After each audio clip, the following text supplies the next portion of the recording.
Good morning, Colorado. You are listening to the Daily Sun Up. It's a conversation with the Colorado Sun. I'm team editor David Krause.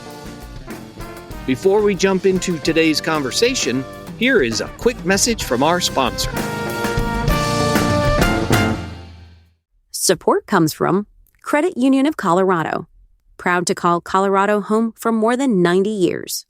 They are a local institution with a track record of showing up for the community and putting people first. Credit Union of Colorado. Honestly good. Learn more at honestlygood.org. Set the summer trend. Electrify your lawn equipment and help reduce harmful ground-level ozone in your Front Range community. Learn more at simplestepsbetterair.org. Got leftover paint taking up space? Recycle it with Paint Care. Paint Care makes it simple and easy for households and businesses to recycle their leftover paint responsibly.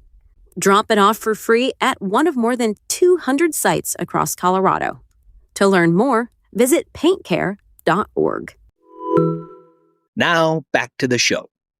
Thanks for joining us today, everyone.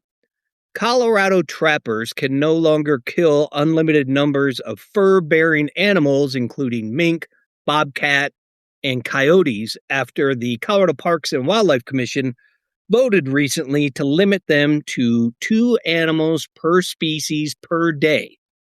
I'm here with Sun rural reporter Tracy Ross, who has been covering the meetings and the topic as well for quite a few weeks now, to get a little bit more insight on these changes. Hello, Tracy Ross.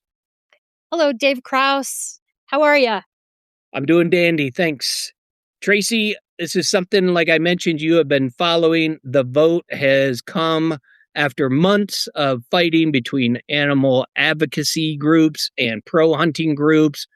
And the decision kind of went against a recommendation by the CPW staff as well as the director, who had recommended a daily limit of 4 to 15 animals, depending on the species. So, Tracy, can you kind of give our listeners caught up on the background of the proposed changes and how this all came about?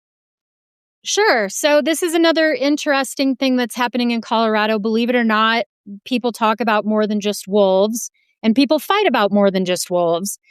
This time, it's 2 different groups. Essentially, they're sort of the representatives of the larger groups fighting over fur bearers and fur bearer management and the commercial sale of fur bearer pelts. So basically, you have Coloradans for Responsible Wildlife Management, who wanted fur bearer regulations to stay as they always were, which was unlimited killing of these animals, including fox, coyote, bobcat, 17 of them in total. And they also wanted the regulations about the commercial sale of fur to stay in place. And then on the other side of the issue is the Center for Biological Diversity, which brought 2 petitions to the commission. One, to do better regulation of the trapping numbers, so to create bag limits, and then also to stop the sale of commercial sale of fur with some exemptions. So that's kind of the background of what's been going on. And then this past meeting in Ignacio last week basically was the resolution of those things. I always think it's interesting that CPW is one of the few state commission groups who travel around the state to hold their meetings. That's why it was in southwestern Colorado. It goes to Denver, it goes all over the state. So I think that's interesting. What were the 3 options that the staff and the director had put forth to the commission that they didn't go along with, Tracy? So for bag limits, the 3 options were keep the unlimited number that they had before. That was option 1. So do nothing. Number 2 was limit take or harvest to 15 animals per species, per person, per day. And then the third one was to do a tiered harvest limit. So that would have been 8 animals per person per day for animals capable of doing damage to agricultural operations, and then 4 per person per day for animals that apparently don't typically damage farms and ranches and stuff. So those were the 3 different options. What were those conversations like, Tracy, during these meetings? I mean, it was interesting as all facets of this issue are. The biggest debate surrounded CPW's expertise in managing wildlife. And that's kind of like the core of this issue. So there were several commissioners who wanted tighter regulations, and they say that CPW staff does not have good enough science to back up the unlimited numbers. They say that we put too much trust in CPW science, and they were the ones who were like, this is not working. We don't have good enough data because it is hard to collect data on a lot of these animals. Therefore, because we don't know exactly how well they're doing, given the climate crisis, given the drought, given all these other issues, we really need to reduce these bag limits. And then on the other side, you had a few commissioners who said, they were adamant about like, this is the best wildlife agency in the United States. Like Colorado Parks and Wildlife is widely heralded for their expertise in what they do.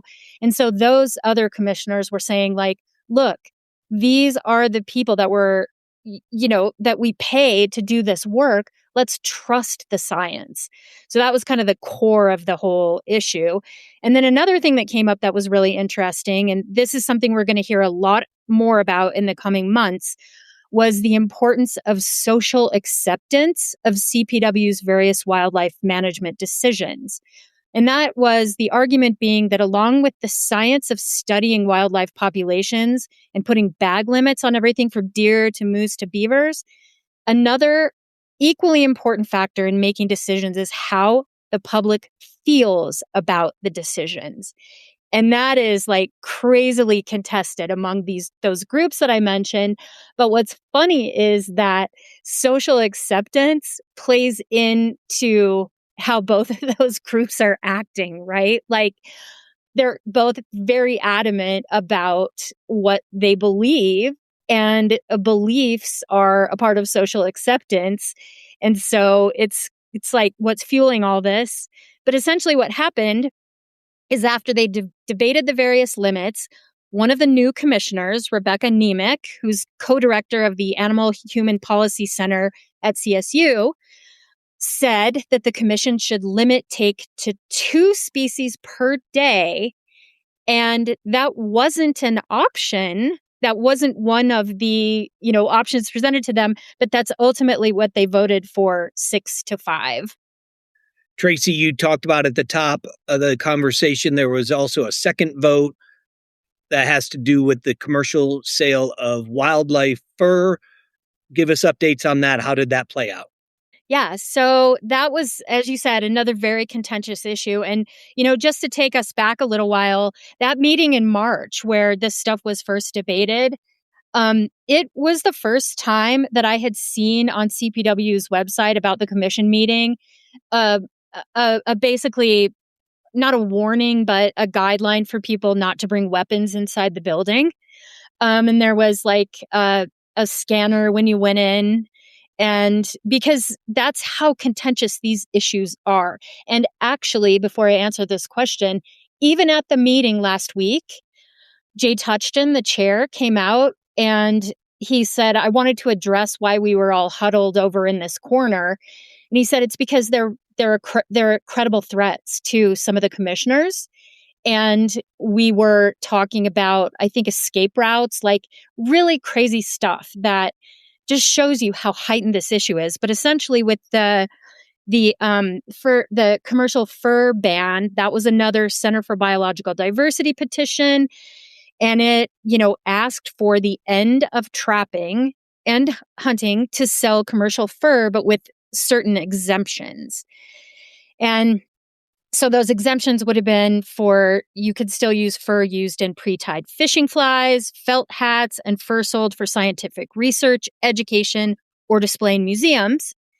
And another interesting thing that happened last week is both the Southern Ute tribe was there and the Mountain Ute tribe. And they spoke very passionately about their stances on these new rules and regulations. They have a very big hunting area called the Bruno area. It's 3.7 million acres in southwest Colorado, where they have traditional hunting and fishing rights. And they were saying, basically don't mess with this stuff. But the interesting thing about that vote is that CPW staff and Director Clellan gave the commission 3 alternatives. One was keep current regulatory framework. The other was prohibit the sale of fur products with several exceptions. And the third was prohibit the sale of raw pelts with exceptions. And what it came down to is they debated it for a little while, and they ultimately voted to get rid of it, to terminate the rulemaking. So they didn't do anything. They essentially voted to call this a problem that had been created that didn't exist before. Tracy, you talked about social acceptance earlier.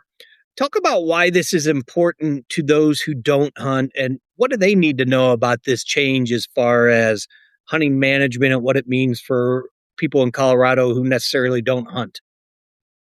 Well, it really highlights the culture war going on around wildlife management and the power struggle over the two groups that I mentioned that are sort of fighting to control the heart of CPW Commission and the decisions that they make. And, I've been watching CPW Commission meetings for several years now. And for sure, this conversation about social acceptance has not come up. It really only started to come up regularly in the past few months.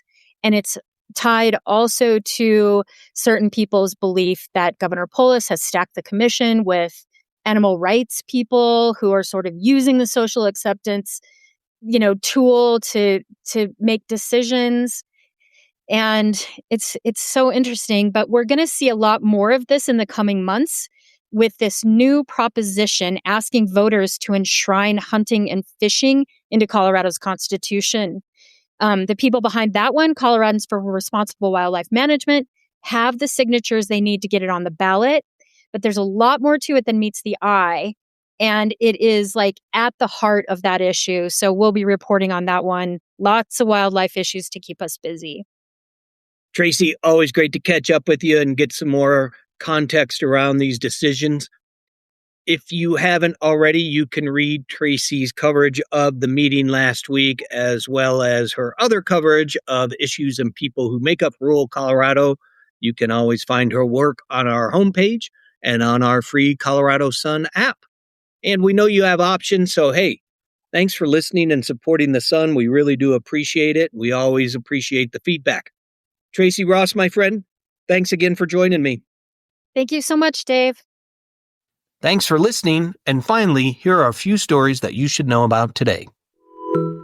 Attorney General Phil Weiser has picked Jefferson County Commissioner Leslie Dahlkemper, a fellow Democrat, as his running mate in Colorado's gubernatorial race. If Weiser is elected in November, Dahlkemper, who was an earlier supporter of Weiser's campaign, will be his lieutenant governor.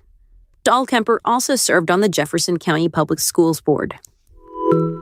After 25 years, federal officials have upgraded the survival status of the Colorado River native razorback sucker from endangered to the less serious threatened.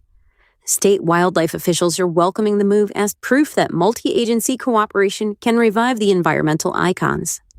However, some independent wildlife advocates say the downlisting comes too soon.